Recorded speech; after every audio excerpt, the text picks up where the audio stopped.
So hello everyone, अब हम करेंगे क्वेश्चन नंबर 2 एक्सरसाइज 1.3 का। क्वेश्चन नंबर 2 में क्या बोला है? You know that 1/7 equals to 0.142857 और इसके ऊपर क्या है? हमारा बार है।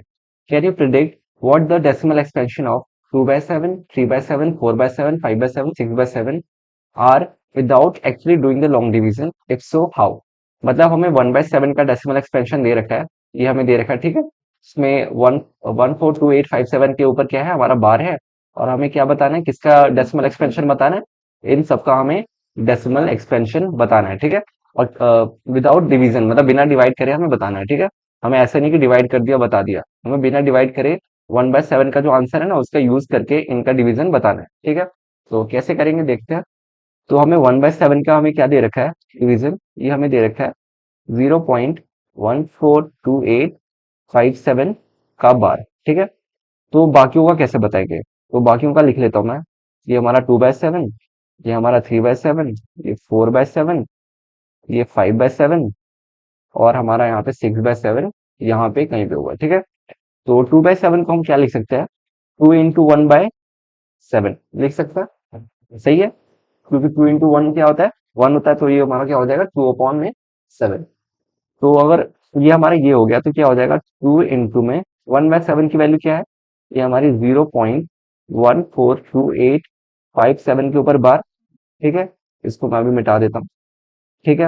अब मैं काम करता हूँ, 2 को इस सारे नंबर से मल्टीप्लाई कर दूंगा तो क्या आएगा हमारा आंसर? 0.285714, ठीक है। 0.28575714। और क्योंकि इसके ऊपर बार लगा हुआ है तो यहाँ पे भी क्या लगेगा? हमारा बार, ठीक है। ये 4 अच्छे से लिख देता हूँ। समझ में आ गया 2/7 का कैसे करा? पहले 2 into 1/7 लिखा, फिर 1/7 का हमें पता था, तो टू को उससे मल्टीप्लाई कर दिया, जो आंसर आया वो हमारा क्या हो गया? किसका डेसिमल एक्सपेंशन हो गया? 2/7 का। ऐसे ही हम बाकियों का भी कर देंगे।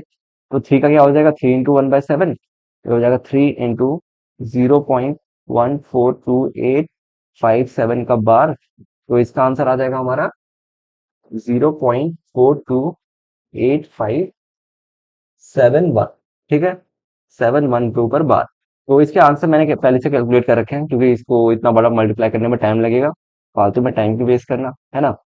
तो अब अगला है 4/7, ये 4/5 की लिख दिया मैंने, 4/7। तो ये हो जाएगा हमारा 4 into 1/7 का आंसर क्या है हमारा? 1/7 का आंसर है हमारा, यार, बाइक को बाइक को भी अभी जाना था यहाँ से। और 1/7 का आंसर क्या हो जाएगा? 4 into 0.142857।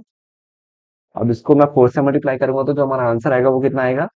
0.5, एक सेकेंड, 0.571428 का बार, ठीक है। तो ये हमारा आंसर आ गया 4/7 का। अब हम 5/7 का निकालेंगे। तो 5 into 1/7, बाकी सब ऐसे ही करने हैं ना। 5 into 1/7 का आंसर क्या था यार? ये हमारा हो गया 0.142857 का बार। तो इसका आंसर आ जाएगा हमारा 5 का कितना है? 0.714285, ठीक है। तो ये हमारा 5/7 का आंसर आ गया। अब यहाँ पे हम 6/7 का निकाल देता हूँ, मैं यहाँ पे निकाल देता हूँ 6/7 का। तो 6/7 का हो जाएगा हमारा 6 into 1/7, तो ये हो जाएगा 6 into 0.142857 का बार। अब इसको मल्टीप्लाई करोगे तो जो आंसर आएगा कितना आएगा? 0.857142 का बार, ठीक है। तो इसी के साथ हमारा सेकंड क्वेश्चन भी कंप्लीट होता है। बेसिकली कुछ नहीं था, हमें सारे नंबर्स को लिखना था और उसे ब्रेक कर देना था, है ना। जैसे 2/7 हो गया 2 into 1/7, 3 हो गया 3 into 1/7, और 3 को 1/7 के डेसिमल एक्सपेंशन से मल्टीप्लाई करना था, ठीक है। तो इसी के साथ हमारा क्वेश्चन नंबर 2 भी कंप्लीट होता है। अब हम क्वेश्चन नंबर 3 करते हैं।